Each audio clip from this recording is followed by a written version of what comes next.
From Keene in the Shire, the Liberty Media capital of the world, this is Daryl W. Perry, host of FPP Radio News for Saturday, January 22nd, 2016.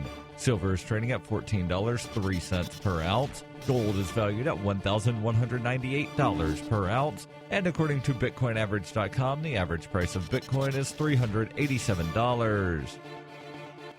AntiWarcom reports a day after scores of Israeli settlers took over a pair of buildings in the Palestinian city of Hebron, citing a purchase that the defense ministry says is almost certainly illegal. Israeli forces evacuated the settlers from the buildings. Far from a resolution, however, this appears to simply be a brief delay before the far-right Israeli government retroactively legalizes the takeover, with Prime Minister Benjamin Netanyahu's office saying the settlers are welcome to return once the paperwork is in order. The statement from Netanyahu's office went on to praise the settlers as standing bravely against terrorism, and other ministers from the ruling Likud party have suggested the takeover is a good way to spite the Palestinians for recent unrest. Tourism Minister Yariv Levin praised the takeover as a blessed effort to redeem and build the land, claiming Jewish settlers have a historic right to take over the buildings in the Palestinian city. The takeover sparked protest on Thursday, and several Palestinians were hospitalized as Israeli troops cracked down on the riots.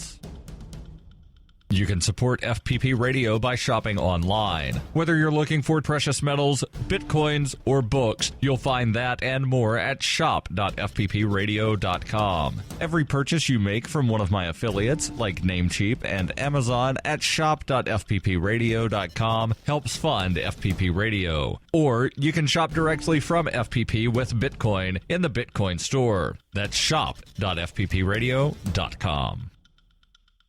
Reuters reports the highest court in Kansas on Friday voided a voter-approved ordinance in Wichita to reduce punishments for possessing small amounts of cannabis. By a 7-0 vote, the Kansas Supreme Court said Wichita ignored filing and disclosure rules that were mandated by state law and meant to ensure that legislators and voters in the state's most populous city understood the ordinance before a vote was taken. Chief Justice Lawton Nuss wrote these shortcomings meant voters were never officially advised of the entirety of what the ordinance meant or how it would change existing law. Approved by voters last April with a 54% majority, the ordinance set a maximum $50 fine for adults over 21 who were convicted of a first-time offense of possessing not more than 32 grams of cannabis or related drug paraphernalia. That conflicted with a state law classifying such an offense as a misdemeanor punishable by up to 1 year in prison and a $2,500 fine. Kansas Attorney General Derek Schmidt had sought to void the Wichita ordinance on that basis and several others. The state Supreme Court had put the ordinance on hold while it reviewed its legality. Friday's decision could set back efforts to ease cannabis laws in Kansas. The City Council of Wichita put the proposed ordinance up for a vote after a group called the Marijuana Reform Initiative filed petitions from thousands of people expressing support.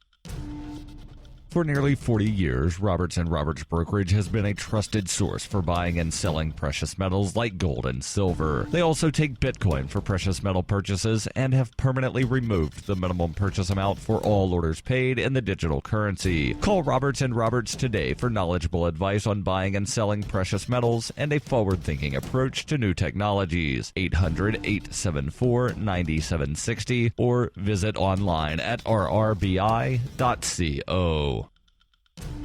AntiWarcom reports, though initial reports suggested that the Pentagon was going to offer a more significant number of admissions of civilian casualties in their airstrikes against the Islamic State, on Friday the Pentagon only admitted to 2 more civilians killed, both Syrians, in a pair of strikes against Raqqa in July. The strikes on July 4th and 17th, according to the Pentagon statement, killed 2 civilians and wounded 4 others. CENTCOM spokesman Colonel Patrick Ryder insisted that the Islamic State was to blame for the deaths because they operated in a populated area. Colonel Ryder said the current assessment is that the U.S. strikes against the Islamic State have likely killed 16 people. This is dramatically fewer than the number reported by various human rights groups and other observers who have put the probable civilian toll in the hundreds. In addition to the CENTCOM toll, the Pentagon has confirmed 2 different incidents this month alone, both against Mosul and both of which killed a number of civilians. In each case, the Pentagon bragged that the civilians killed were an acceptable number and far fewer than if they'd launched those attacks at a different time of day.